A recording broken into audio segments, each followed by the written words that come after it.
Hey, what's good, everybody? We are live on YouTube. Hell yeah. Welcome into Candlestick Chronicles. He's Chris. I'm Kyle. If you're new to the program, hello. Welcome. We appreciate you. The 49ers beating the Saints 26-21. Chris, where would you like to start? I did a takeaways piece for Niners Wire where I had 10 takeaways. So I'm going to let you pick where to start because I got a lot. Well, in honor of the number of takeaways you had, I say we start with number 10, the man himself, Mac Jones.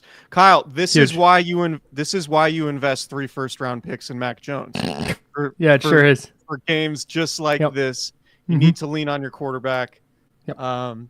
Go get a tough road win in a tough environment. This is why you go get your guy Mac Jones. I'm just kidding, of course. Yes, big time move by the 49ers. To make that trade up, for sure. No, but they look good. Look, the Saints aren't a very good team, but not to be super cliche NFL football guy, but like to go on the road and win a game with your backup quarterback is good business. Like that's just what you need to do if you want to be a playoff team, is take care of the bad teams on your schedule, which the 49ers did despite some obviously pretty tough circumstances. You don't have Brock Purdy. You don't have George Kittle. You still don't have Brandon Ayuk.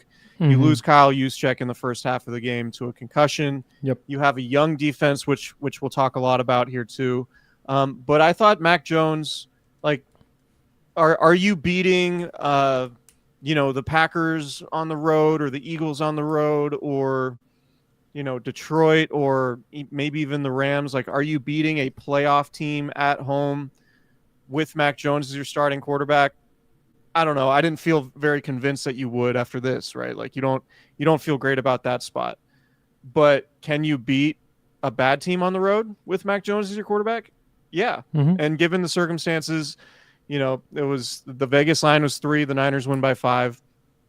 It's a good win. It doesn't convince me that, the 49ers can go win on the road in the playoffs if they have Mac Jones as a starting quarterback. But he was a perfectly serviceable backup quarterback in this game, and that's what the 49ers needed to get to 2-0. And they're 2-0 against both NFC opponents that they've had, 2 road games, and I mean that's really the most important thing for them. So it was a tread water game for me. Can you tread water, survive in advance, and get to a place where you can get your key players healthy without having your season in the tank? And the 49ers are in a good spot. Sure. I've been circling 3-3 as the record. If Brock Purdy's going to miss 5 games, can Mac Jones get you to 2-3? And that includes games against Arizona, Jacksonville. You got the Rams and the Buccaneers in there. And based on the way he played today, I feel a lot better about that. I thought he was more than serviceable. I thought he was really, really good. At least at times. There were definitely moments where you could see him holding the ball too long. I thought on the fumble, I thought the pass protection was fine. He just didn't get rid of it. In fact, I think, what did he get sacked? 3 times? 3 times. I thought all 3 of them, I was going to say at least 3 of them, but all 3 of them then were a product of him not getting rid of the football. And that might be a matter of the Niners just not having guys who are getting open. Might be it's his first start in a while. But I thought he was really, really good. And he avoided, you were worried before the game, and I think it was right, that can he avoid the backbreaking mistake? Can he not throw that interception in a huge spot that flips the game or flips field position or whatever it was? And he didn't. Like, the fumble wasn't great, but I thought for the most part he took care of the ball. He made some really, really good throws. I thought the third down throw to Juwan Jennings that would have sealed the game, I thought was a dart into a tight window that Jennings needs to hold on to. So overall, I thought Mac Jones was good. I think he was north of serviceable for me. Yeah, I would agree with that. Like he definitely held on to the ball too long in spots, and after the strip sack fumble, he started to get rid of the ball quickly. Like it was the possessions after that, it was like at the top of his drop, balls out. And I think that was a very clear adjustment that he was making. And Kyle Shanahan even mentioned it after the game. So that was positive. The Jennings thing is interesting because, Jennings obviously missed a lot of practice time. Jennings has been hurt. You wonder if Jennings had not been hurt and didn't miss so much of training camp, is he a little bit sharper on that third down play? Sure. And I didn't think the one before that, the one deep out to the left side, it looked like Jones had him, but he didn't throw. He probably should have angled that more towards the sideline instead of make Jennings kind of stop and then have to jump for it and make it a contested catch. Didn't think that was Mac's greatest throw, but I mean, it goes to show like Brock Purdy is a really accurate quarterback. Like if a guy's open, Brock Purdy is an accurate Okay. I see what you're saying. Got it. In comparing like watching Brock Purdy and then watching Mac, like you see Mac just he'll airmail a couple open guys. Sure. Where Brock often hits those throws, and I think Brock's accuracy sometimes is underrated in those situations. But no, it was definitely serviceable. I think, look, every NFL coach, if you say, hey, we're going to have our backup quarterback and we're going to miss a bunch of our weapons, how would you feel about a road win? They'd be like, sure, I don't care what it looks like. Just give me that road win. Right. You know what I mean? So that's how I feel about this one is I don't feel like, okay, the 49ers are, I feel better about them as contenders but like a win is a win and it helps in the standings, and to get a win while you're missing so many guys is just really important. But Mac, we'll see what it looks like if he has to play Sunday against Arizona in the Niners home opener. We'll see if anybody comes back. We'll see Kyle Juszczyk's status. One thing Kyle Shanahan said after the game was that the 49ers had to switch up a lot of what they were doing because they were missing Kyle Juszczyk. Of course. And, our buddy Nick Wagner had reported and talked to Kyle Juszczyk about it recently about the fact he was getting a lot of work in the tight ends room and being in tight end meetings because of sort of the carryover from, fullback to tight end, particularly with George Kittle out on injured reserve. Like that's an important guy to miss, particularly when you rely so heavily on those types of players in your running game. And so it never really felt like the running game got going. They averaged 3 yards a carry. Christian McCaffrey, 13 carries, 55 yards. He looked okay. I know you wanted to talk about Christian McCaffrey. I think where Christian McCaffrey is at right now, he just doesn't look as explosive as 2023. Yep. But he's such a smart and instinctive and patient runner that you feel like he's going to maximize the runs that he's given and the blocking that he's given. But it doesn't really feel like, all right, this is the same dude that's going to spin and break 3 tackles and house one like he did in 2023 so often. So the 49ers aren't getting explosive runs in the running game. Like Mac Jones had the Niners' longest run of the day for 13 yards. Yikes. Like that was a nice run too. I didn't think he had it in him. This was a good play. But for Mac Jones to throw for 279 yards, 3 touchdowns, no interceptions, like you mentioned, while the running game was not super effective, I think is a good sign going forward. And that maybe you can lean on Mac Jones if you need to while Brock Purdy's hurt. So anyway, I just talked about a bunch of different things and went a bunch of different directions. But overall, I thought Mac was good. Like all things considered, his first year in the offense, a backup quarterback, I thought he was good enough. Yeah, I want to stick on the McCaffrey thing. I don't have a lot else to say about Mac Jones. He was good today, and you see why Kyle Shanahan had enough belief in him to trade up to number 3. And ultimately they landed on Trey Lance, but that was the whole thing. Is like, all right, they're comfortable taking Mac Jones. Now, if Justin Fields or Trey Lance separates themselves, then great. But they moved up knowing that the baseline they could take Mac Jones.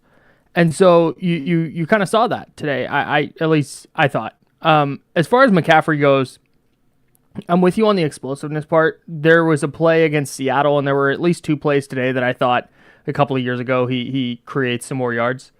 But overall, I think the thing that's going to matter the most with McCaffrey is just the number of touches. And can they get him to December and January healthy? And I think right now, like today, it was 19 touches. It was 13 carries for 55 yards. He had 6 catches for 52 and a touchdown. I think that's the sweet spot. Like 10 to 15 carries, 4 to 6 catches. And that's gonna be, game script dependent a little bit. I did think it was interesting that Brian Robinson had the first 3 carries of the second half. where they're trying to get him going or just trying to take some of the workload off of Christian McCaffrey's plate. But either way, I think that's great. Like if you can get yourself into second and short or second and manageable or third and short with Brian Robinson running the ball between the tackles, and great. But that was something I found interesting today, where I saw you see Juszczyk go out. Jennings banged up coming into the game, hurts his ankle during the game, and I'm like, all right, this is going to be a big Christian McCaffrey second half, and it wasn't. They found other ways to generate offense while still making him an effective piece of what they were doing. So I thought they did a much better job today than they did last week in managing those touches, because 31 is too many. 31 is an insane number of touches for a 29-year-old running back. Yeah. But he's still able, like, despite not being as explosive as he was, particularly with the ball in his hands, he's still a very capable receiver and still a weapon. Mm-hmm. Like we saw Kyle Shanahan use, totally, like split him out wide and get him matched up on a linebacker in man coverage. And that's like the easiest thing you could do as a quarterback, is just know, like, all right, I can just motion my running back out wide. I can pull an inside linebacker out with them. And he's just going to win that matchup. I can take a 3-step drop. McCaffrey's going to turn around or cut or whatever.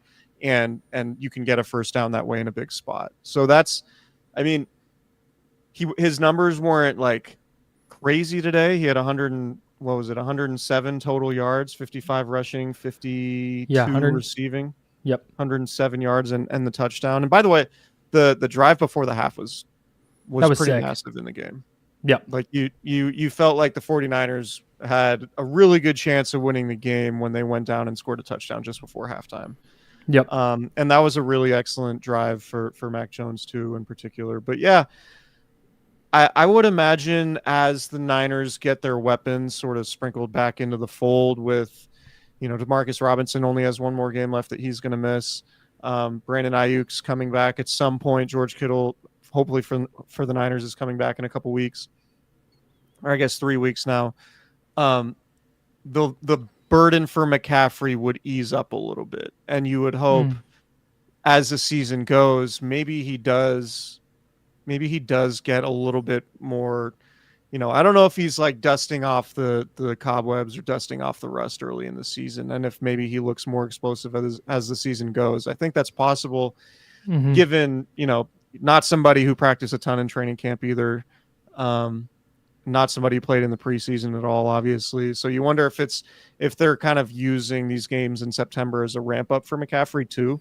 That'll be something that is worth watching for sure. But definitely interesting. I want to pivot to the defense, because I have mixed thoughts on the defense, I think. Okay. Good enough.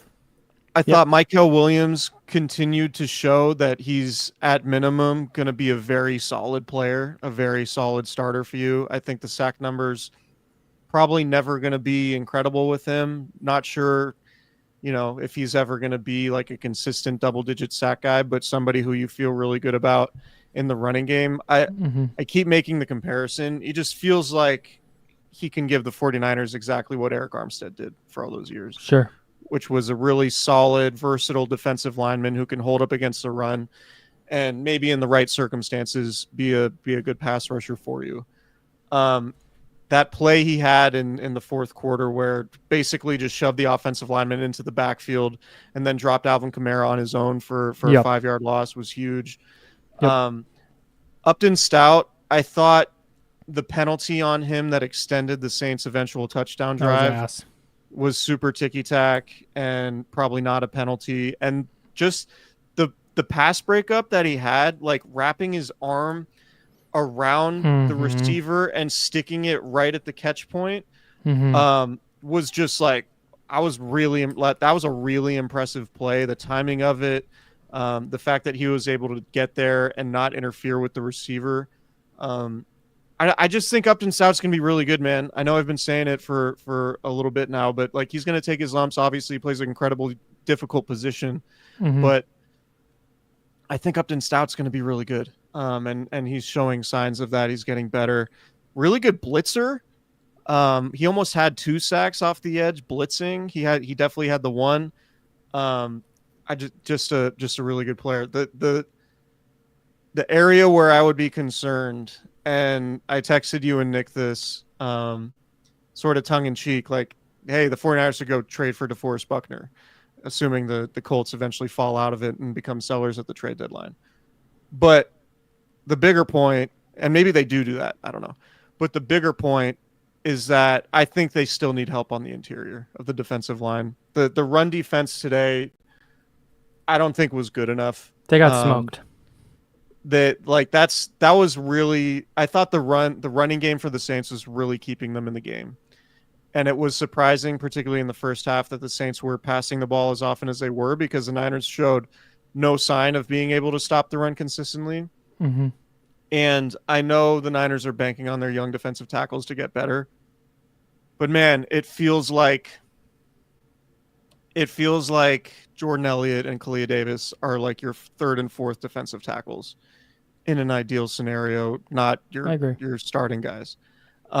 So, against a better team, I would expect the Niners just to get run on continuously, because it's just so much harder to play defense on 3rd and 4 than it is on 3rd and 10, right? Mm-hmm. So and the Niners are a defense that's kind of built to play 3rd and 10 with the pass rushers that they have. So I'm circling defensive tackle as a position to upgrade at the trade deadline. I think that would make a lot of sense for them. DeForest Buckner, if the Colts become sellers, it's a big contract. He's signed through 2026. Like, I don't know. Would you flip a 4th round pick for DeForest Buckner right now? Because I'm fairly certain I would. Yes. Yeah. I don't think they're going to, because I don't think that they're interested in adding older, expensive players. But if they think they're a defensive tackle away from being a Super Bowl contender, they'll do it. History tells us that. Yeah. Yeah. So do you agree? Like, do you think, like, where are you at on the run defense? Because for me, that's like, they did just enough today, but against good teams, if they don't stop the run, it's going to be really, really hard to win games. Yeah, I think that's probably correct. But also their run defense was pretty good against Seattle. So what I'm kind of and I think the team is gonna bank on here is that Michael Williams continues to improve. I agree. I thought he was excellent today. He spent a lot of time in the backfield. You saw it in week 1 where he spent some time blowing up plays, but I thought he was in the backfield a lot. Not just on that tackle for loss he had against Alvin Kamara. I mean, he had 5 tackles, 2 tackles for loss. Like, that's a really, really good day for a defensive end. And I thought he flashed some pass rush upside too, where he got some push in the pocket. So I think that's what they're going to bank on. Kalia Davis has flashed a couple of times early this year. Alfred Collins I thought was better today, which is a really good sign for San Francisco. So I think they're going to kind of let this play out. And the other thing here is I have a lot of faith in Robert Saleh to fix whatever it is that went wrong on Sunday. That felt like maybe there was something schematic. Maybe it was just the Niners defense getting blown off the football, but I am, before I hit the panic button on the 49ers run defense, I'm going to let them try and figure it out with Robert Saleh and with that improving young group. And if it's a problem next week against Arizona, which it might be, Trey Benson and James Conner are both really talented, then maybe it's something to talk about. But for now, I'm not quite hitting the panic button, although I cannot fathom why Alvin Kamara only had 21 carries. But it feels like it should have been 30. Yeah, but the really difference, to me, the last touchdown drive that the Saints had, it was about 3rd down conversions, and there were a couple bad penalties. And I thought Spencer Rattler was actually pretty good. He was better than I thought he was going to be today. Awesome. But I just think if you shut down the running game, I think the Saints offense really would have had no chance at anything. But because they could get 5, 6, 7 yards, basically, it felt like whenever they wanted, it was just really problematic. I think D. Winters is continuing to impress, and Fred Warner's Fred Warner.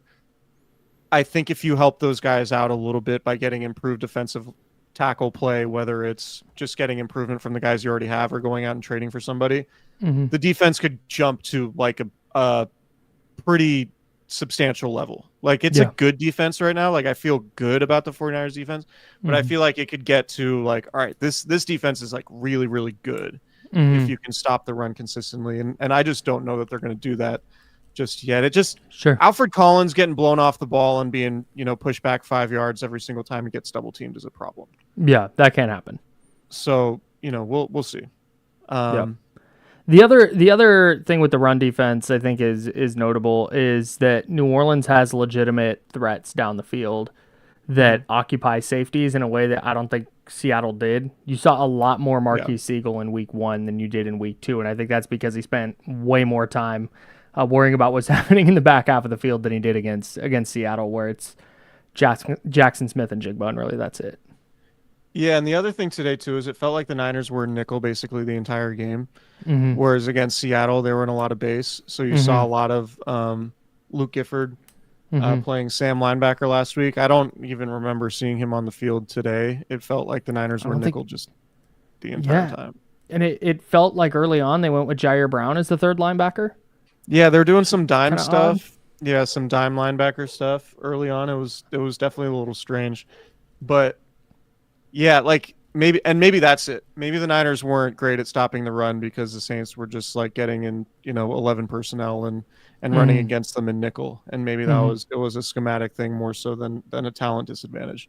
Sure. But just something to keep an eye on for sure. Hey, Kyle, you know what I'm also keeping an eye on? I think I have an idea.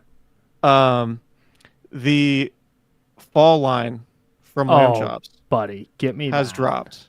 Give me that. Craig, I know you're listening. Yeah, he is. Just send me everything you can. XL and tops, large in the bottoms. Just gonna take all this. Go to sglambchops.com. Use promo code Candlestick 20 to save 20% off your order. The fall line is here. The summer line was awesome. The fall line looks awesome. Yep. I'm going to need to get me some of that. Make sure you follow Lamb Chops at SG Lamb Chops on your social feeds, notably Instagram, and join the herd. Yeah, do that. Candlestick Chronicles also brought to you by Prize Picks. Oh, pathetic. Yeah, Prize Picks. Listen, Kyle, you and I make decisions every day, but on Prize Picks, being right can get you paid. Don't miss any of the excitement this season on Prize Picks, where it's good to be right. So I have my lineup up from this week. Had Travis Kelce more than half a receiving yard. They're in the second quarter in Kansas City, the game between the Eagles and Chiefs. He has 34 receiving yards, so we're doing well there. Lamar Jackson against the Browns couldn't get me a rushing touchdown. Missed out on that one. Thankfully, I did the flex play. Mac Jones, I had more than half of a touchdown pass. He had 3. Easy work.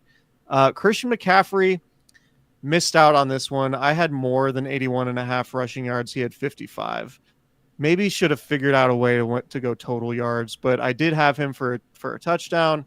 So 3 out of my 5 picks are going to hit. It's not the multiplier that you want, but with the flex play, you're still winning a little bit of money. Kyle, do you have any critiques of my decisions here?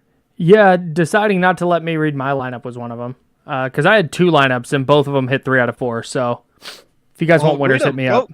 Go for it. I'm sure the good Prize Picks wouldn't mind at all. So I had Kyle Juszczyk higher than 6.5 receiving yards or more than 6.5 receiving yards. That got rebooted because he went out with a concussion in the first half. I had Luke Farrell more than 7.5 receiving yards. He finished with 15. I had Jaylen Warren in that Pittsburgh-Seattle game. I said Seattle's defensive line's pretty good. I'm going to fade the Pittsburgh running back. So Jaylen Warren, less than 51.5 rushing yards. He had 48. Kenneth Gainwell, less than 28.5 rushing yards. He had 20. I also had TJ Watt for more than half a sack. He did not get there, but because of the Kyle Juszczyk reboot, that's a 3 out of 4 for me. Shout out to the flex play. And then I had Alvin Kamara in a separate lineup. More than 5 targets. He finished with 6. I had Eddie Pinheiro, more than 1.5 field goals made. He made 2. Juwan Johnson, more than 5 receiving targets. He finished with 9. The one I missed out on, a Brian Robinson touchdown. I thought we might get a Brian Robinson 1 yard fall into the end zone type of deal. We did not, but that's another 3 out of 4. And thanks to the flex play, I will make a little cash on that. Shout out to Prize Picks. So make sure you download the PrizePicks app today to your smartphone. Use code Candlestick, like this podcast, to get $50 in lineups after you play your first $5 lineup. That's code Candlestick to get $50 in lineups after you play your first $5 lineup. PrizePicks, it's good to be right. Yeah, it is. You mentioned Eddie Pinheiro. We haven't talked about him yet. It looked dark early on. Niners score the touchdown. Luke Farrell gets into the end zone. Just does not. An aside, Luke Farrell catches the ball, like cradles it barely. It looks like he's going to fall over as he's turning upfield. Somehow breaks a tackle. Not the most natural guy in space with the ball in his hands, I will say, but it was his first touchdown.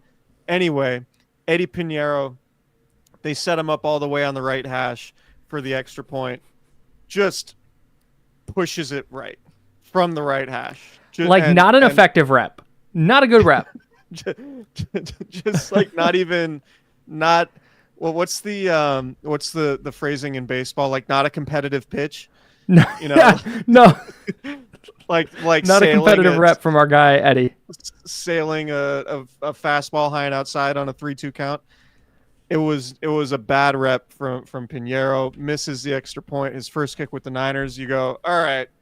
I have multiple group chats with 49ers fan friends blowing up. They're like, not this again. Like we just got through this. And then all the other kicks were right down the middle. Like drilled. Like no weird movement, no weird spin. It was like one of my buddies said, shout out to my buddy Pete. He texted me and said, Big Pete guy. Texted the group chat and said that kick was wet. And it just made me laugh because it was the equivalent of like a Steph Curry like splash, 3-pointer. Just like never in doubt, right down the middle, was like visually pleasing. You don't see that among too many field goals. Goes on to make 2 field goals, and you feel suddenly like, all right, then the kicking situation might not be a total disaster. It was. It should be said, it was an indoor game. Wasn't exactly in elements. There are questions about maybe his leg strength. I don't know that he's going to be, Brandon Aubrey kicking from 64 yards with the game on the line. But Eddie Pinheiro, your thoughts, Kyle? Yeah, no, I have a funny thing to say about this. Shout out to our guy, Josh Dubow, who covers everything for the Associated Press. He is the sports writer for the Associated Press in California, or at least in Northern California. And I was doing some statistical work, which is Josh's fort, and I was noting how much better Pinheiro is from 40 yards and in and 50 yards and in than Jake Moody was. And Dubow responded, now do extra points, where Eddie Pinheiro in his career has now missed 11 extra points. He's only missed 15 field goals. He's almost missed as many extra points as he has field goals. And he's missed multiple in every year that he has kicked more than 5 games for a team. So this might continue to be a problem for the 49ers moving forward. But he's nails from 44 and from 46, which is really the larger concern for the 49ers right now. Shout out to my Eddie response P. to that would Eddie be, De Niro is what they're calling him. My response to that would be it's a good thing that extra points are only worth 1 and not 3. Yeah. Hey, do you have any doubt that Jake Moody would have missed one of those today? Yeah, there's no way Jake Moody was making all of his kicks today. Going 2 for 2, yeah, no doubt. But no way they're if he like misses both one, the right Saints down cover. the middle.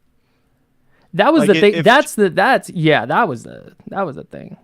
If Moody makes both those field goals that Pinheiro made, like one of them is like just sneaking in off the left, ticking off the left. upright. Yeah, just like kind of skimming the upright and going in like you're white knuckling it with Jake Moody if he's still your kicker. Whereas Pinheiro is just like, nah, I'm just gonna make this easy. It's not gonna bend. It's not gonna turn. It's gonna spin over end and it's gonna go right down the middle. So good sign so far for the Niners' new kicker. Kick was wet. Oh, that's good. The Niners are 2-0. The Rams won in Tennessee today, 33-19. Can I say another? Oh, go ahead. I have another thing about the 49ers defense. Oh, okay. And then we can update scores. I think, while we talk about their run defense and we talk about a lot of blitzing today, particularly from Upton Stout, who got his first career sack. I love his pass rush moves, by the way, because it's get into the backfield and then try and juke the blocker. And I love that pass rush technique. That's so much fun. Their ability to get stops in big spots has shown twice in 2 games. And I think that particularly while they just kind of bandage this thing on offense and try and figure out a way to sneak out wins. We spend so much time talking about the field goal kicker, which obviously matters.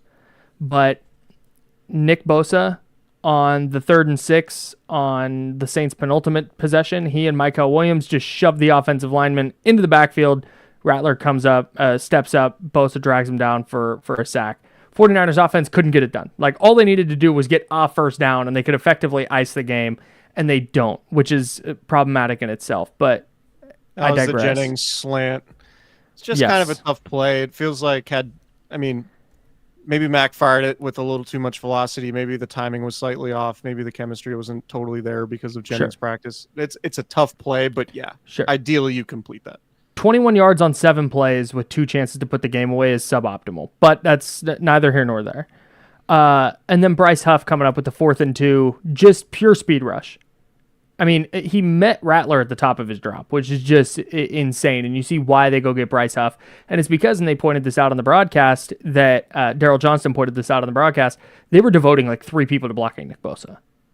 And so they were going to leave Bryce Huff on an island, and he won his rep and came up with a game-ending strip sack for the 2nd week in a row for the 49ers defensive line. So if that's what they're able to do, if they can get a lead and hold it thanks to whether it's Bosa, Huff, whoever, that could be a pretty significant deal while they await, reinforcements on the offensive side.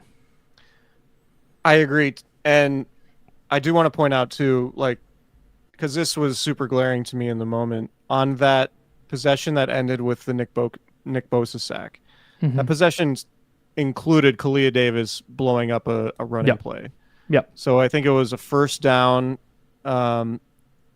memory serves. It was a first down tackle for loss on a run, a second down incompletion, and then you have 3rd and long, and Nick Bosa is able to get to the quarterback. Yep. If that's a 3rd and 3, it's not going to be a big drop, and you're not going to get an opportunity for Nick Bosa to pin his ears back like he did. So point. That's the importance to me of being able to consistently stop the run, and that's what they were doing in Seattle. Like, watching that game, it was like, man, Seattle's kind of like they're having some of these runs where it's like 6 and 7 yards. Oh, but a 2-yard loss here, and a 3-yard loss. Like, they would sprinkle some of those in, and that really made a big difference in that game. And there weren't enough of those today. It was too easy for the Saints to get. So, to your point, like getting those stops, I think also you got to tie in some run defense with it. Yeah, but sure. I. Just on this from our guy Bryce in the chat, Kendrick Bourne caught all 3 of his targets for 32 yards. I don't know what game you were watching.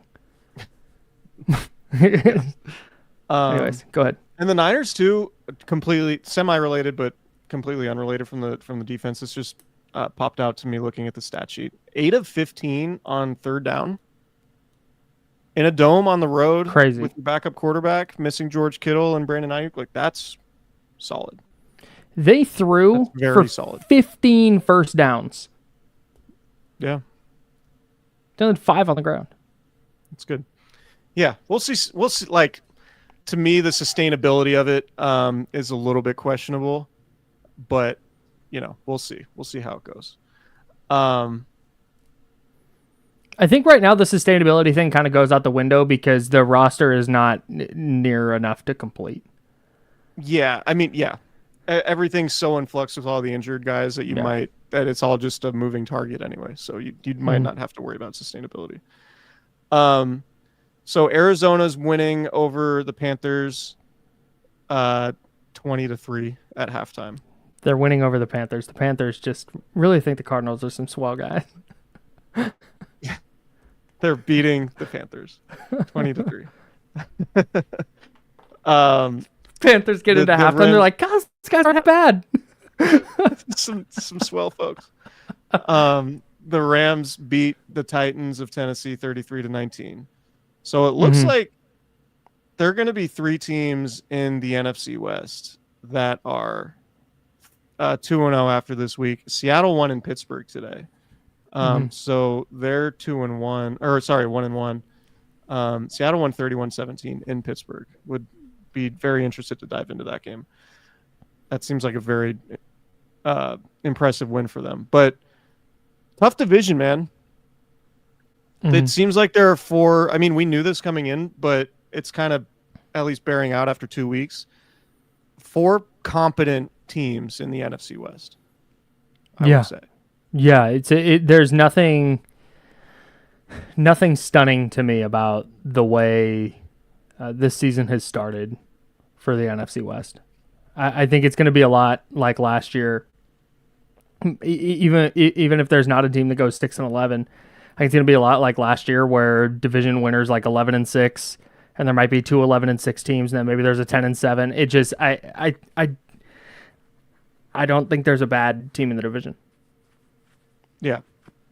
So that's kind of what makes being able to win a game on the road with your backup quarterback. Like, that's sort of the through line, is that like you need to win these games because the division is not letting up, and you have a potentially difficult division game next week. Yeah. Depending on if Brock Purdy's back. Kawachipto asks, who wins a game first, the Panthers or Saints? Looking at the Panthers schedule, they have the Falcons next week, then they're at New England, then they're home against the Miami Dolphins. So maybe Pats or Dolphins is winnable. I didn't think the Saints were awful. He asked if the Saints were going to win a game this year earlier. I thought the Saints looked pretty good. I don't know about good, but they didn't look abominable to me. Yeah, they looked a lot like a 6-7 win team max to me, maybe. They're at Seattle, at Buffalo, then they get the Giants and Patriots at home, then they're at Chicago. So they'll get a couple wins in there. Yeah. As for who wins a game first, I'm going to say the Saints. I just think they're better. Yeah. Chris Ochoa in the chat asks any Shout QB questions. Any QB questions for week 3? Because I know the insiders will debate on Monday with a couple of laughing emojis attached. In order for the 49ers to ever have a quarterback controversy, Mac Jones would need to win playoff games. I think. That's it. I think Brock Purdy can miss the rest of the season. The 49ers could finish with 10 wins with Mac Jones, and they would open next year with Brock Purdy as their starting quarterback. But if Mac Jones makes a run and they almost win the Super Bowl with Mac Jones, then maybe that's a discussion. But they just gave Brock Purdy a massive contract. And I don't see any world where there's a quarterback, a legitimate quarterback controversy, not one that makes it on, that's discussed among media. I don't think that's ever going to be a conversation with the Niners. Within the Niners building. Me and Jesse Tapia or James Ham getting on the radio and going oh, should Max start if Purdy's healthy? Which we're not going to do. Tomorrow at least. Maybe.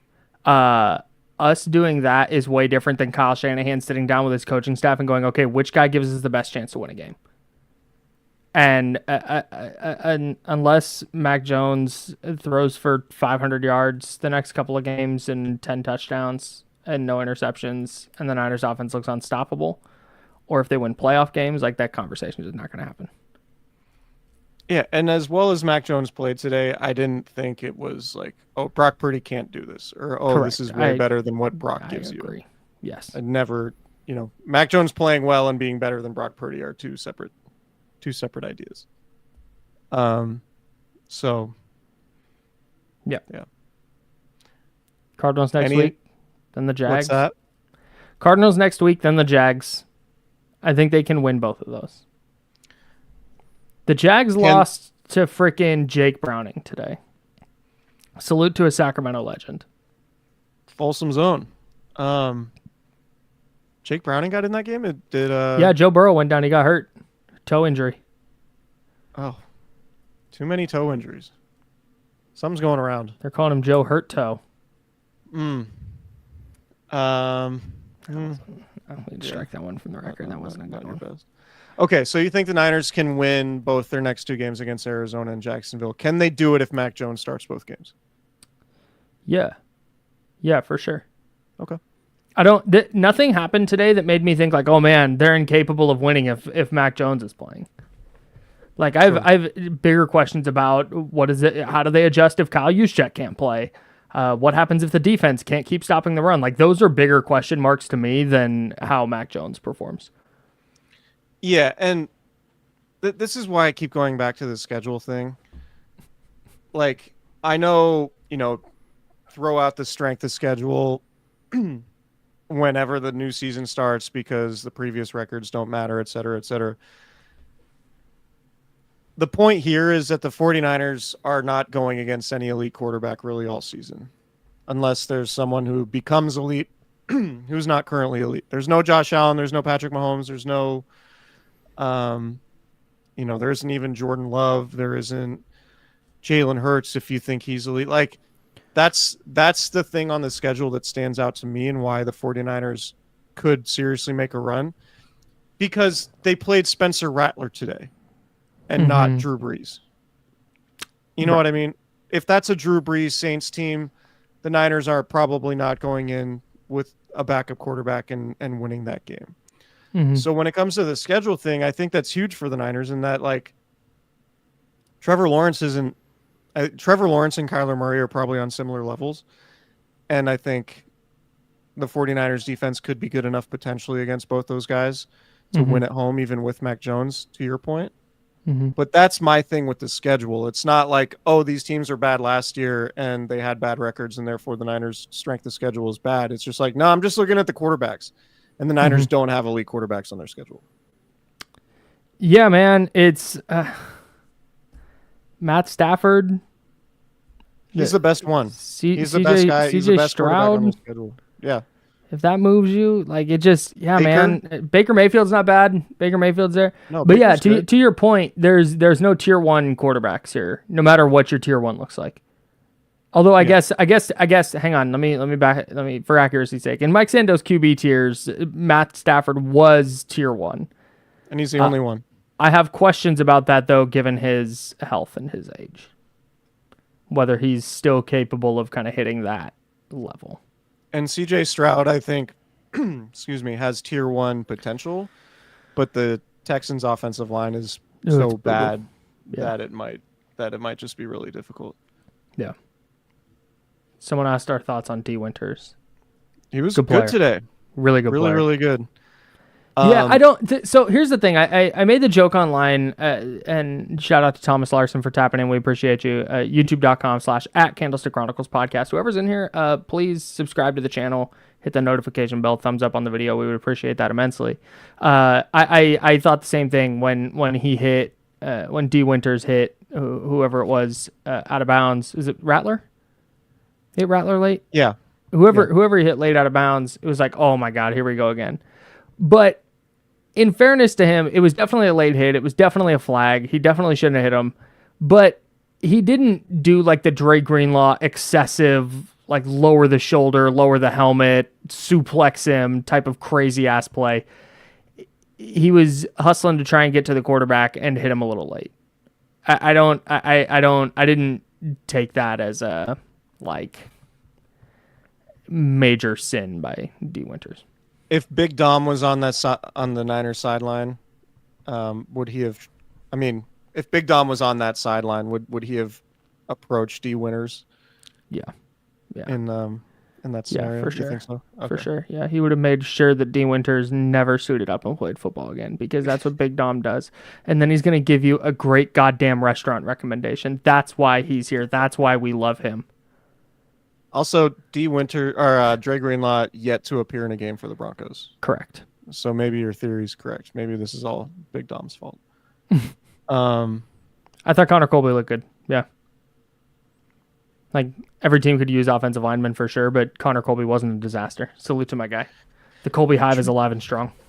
Trent Williams played. I don't know if we're going to get dominant Trent Williams, at least as long as he's banged up.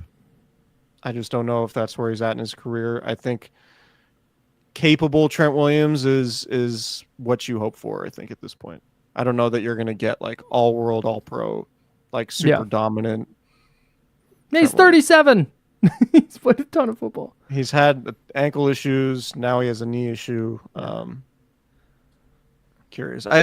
I think you still want better play from your offensive line. Maybe having George Kittle back whenever he does come back makes your offensive line look a little bit better, particularly in the running game, obviously. Sure. I thought the right side of the Bryce in the chat said the right side looked terrible. I thought the right side looking terrible had way more to do with Dominic Pooney than it did with Colton McKivitz. Dominic Pooney spent a lot of time on his ass in the backfield. He looks banged. He looks banged up. Super hurt. Like slow to get up after every play. He's dealing with something, man. It wouldn't shock me at all if he's like a non-participant in Wednesday's practice. Like that dude needs a day off. Yeah. Chris Ochoa asks, do you think the 49ers will trade for a solid receiver too, or do you think the Niners will wait till all receivers are healthy and see what happens? I think Juwan Jennings is a solid enough wide receiver too. Yeah. If Ricky Pearsall is your number one. Yeah. Ricky Pearsall isn't a number one in like the same way, obviously Justin Jefferson or CeeDee Lamb is a number one, but I think he can be somebody who can get you 100 yards if you need it. And Jennings is a solid number two. I think getting Brandon Ayuk back, having Ricky Pearsall and Juwan Jennings should be enough. Demarcus Robinson. Yeah, like those guys should be enough. When the 49ers get their receiving crew back, if they can ever get all of them on the field at the same time, should be more than enough from a talent perspective for them to get to where they need to go. Yep. Dude, as we're talking about this, shout out to my guy, Dr. David, tagged me in a tweet where there was apparently a scuffle in Chiefs Eagles, and you'll never guess who made an appearance. Was it large Dominic? It was oversized Dominic. Yes, it was. Yeah. Yeah, it sure was. Dude's just around. Dude's just in the mix. Can we talk about this? From Mac Jones. Money Mac. If you're watching on our YouTube stream, Mac Jones wearing a green suit, ankles fully out, absolutely zero socks showing, of course. Just like the right look. The green suit, I'm counting 4 buttons. Yeah, just all of them buttoned with the belt kind of loosely tied. But not even a belt, like a sash. Yeah. I don't know. Do you thumbs up or thumbs down on this? Look, man, having your ankles out requires, and 90% of fashion is confidence or whatever. So salute to Mac Jones if he feels good in this. But for me, look, as a person with a potato body, showing ankles is really tough. It's just you have to have a certain build and a certain swagger, I think, to have your ankles fully out like that. And I don't think Mac does. I think the belt looks terrible. The little sash thing that he's got around his waist, it accentuates the fact that he is built like a 2x4. He's just a blob of a person. And like I said, I say this as a blob of a person. This isn't shots at Mac. You just got to know how to dress. And this suit is not what's the not complimentary, flattering to our guy MJ. Yeah, you also have the pockets on either the chest pockets on the jacket. I don't hate it from to me the most stylish thing you can have is confidence like that, and I know that's probably sounds super hokey, but if you're confident you can pull off anything. I think Mac going with the red suit last week and the green suit this week is less of him trying to be oh yeah, I'm stylish. It's nah, I'm just really confident and ride with me because I'm just super confident guy.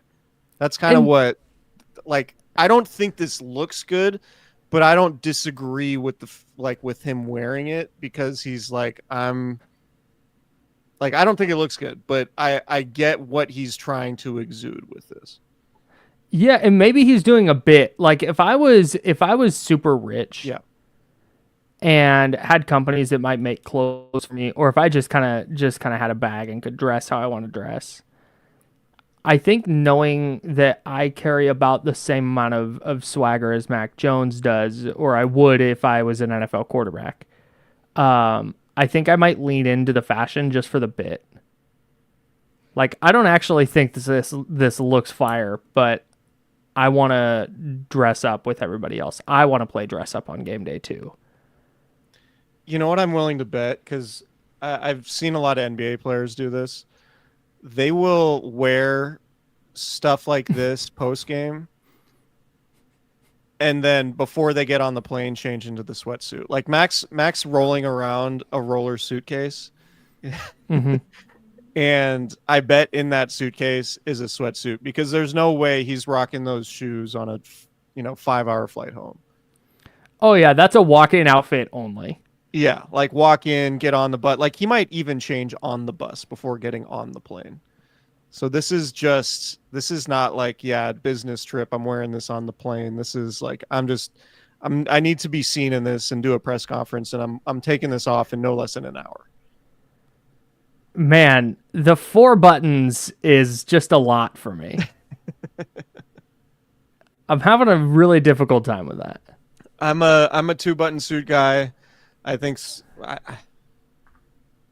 2-button suits. I don't hate the ankle thing. I go ankles out sometimes. I wear a lot of joggers, so the ankles are just kind of out. Yeah, that's fine. But, we'll see. But you didn't go ankles out on your wedding suit. That's true. I was in boots with my wedding. Ankles out with joggers is much different than like hi Taylor. I would like the Taylor, not like a seamstress. I would like these pants hemmed to show my ankles on purpose, please. Yeah. You have to have a certain body type to do that, and our guy Mac does not. I did almost go loafers, but I went boots for the wedding. Smart. I would have went That's a good ankles move by you. slightly out. I get encouraged from the wife to go ankles out. She's a pro ankles. She's big into ankles. She's a pro ankles person. I'll have to run this by her, but Mac Jones, interesting. Definitely different than Brock Purdy, who will wear a suit and cowboy boots and a Carhartt and all that. Oh, dude, just you want your ankles out? No, he's got his Wranglers out. Right. Anything else from this game? I think for me, takeaways, it was a tread water game, and the Niners treaded water, and they're 2-0, and that's a good place to be considering all the injuries. Yeah, I'm with you. I'm trying to think if there's anything that jumped out to me that we didn't cover, but I don't think so. I thought Jones did a nice job of spreading the football around. And it's really hard to make long-term assessments about the 49ers when Jake Tunges is playing Kyle Juszczyk's role and Luke Farrell and Braden Willis are playing real snaps and Marquez Valdez-Scantling is getting targets, and this is not a version of the 49ers that can win sustainably. But it's also not a version of the 49ers that the 49ers expect to take with them into November and December. Yeah. Yeah, so we'll see. There will be news, obviously, coming out on Monday. I'm sure Kyle Shanahan will be asked again about Brock Purdy's status and how he did last week. It sounded like John Lynch said Purdy made a lot of progress in terms of the recovery from the injury, but it's unknown if he'll play Sunday in the home opener against Arizona. There will probably be an injury that comes out that we didn't hear about today. I'm looking squarely at right guard Dominic Pooney, and will there be something that comes out with him on Monday? Did he suffer a knee sprain or something that requires him to sit out for a little while? Something like that usually comes out on Mondays after these games, so we'll see. It was Juwan Jennings last week. So we will have all those updates. Keep it locked. Subscribe to our YouTube channel. Oh, make sure you're drinking Candlestick Chronicles Hazy IPA or anything from Cooperage Brewing in Santa Rosa. Oh yeah. Obviously, Cooperage Brewing makes phenomenal beer. You can go to their website, cooperidgebrewing.com. You can order their beer in cases sent directly to your door, of course, if you're 21 or older and live in the state of California.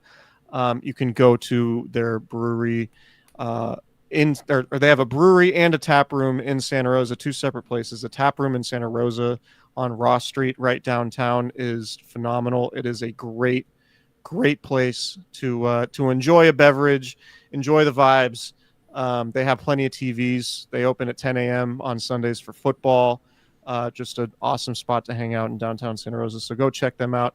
Get some Candlestick Chronicles Hazy IPA. Tell them we sent you, especially if Charlie's working in the back, or Kurt, as he's more commonly known at Cooperage. And cheers to you guys. Thanks for watching.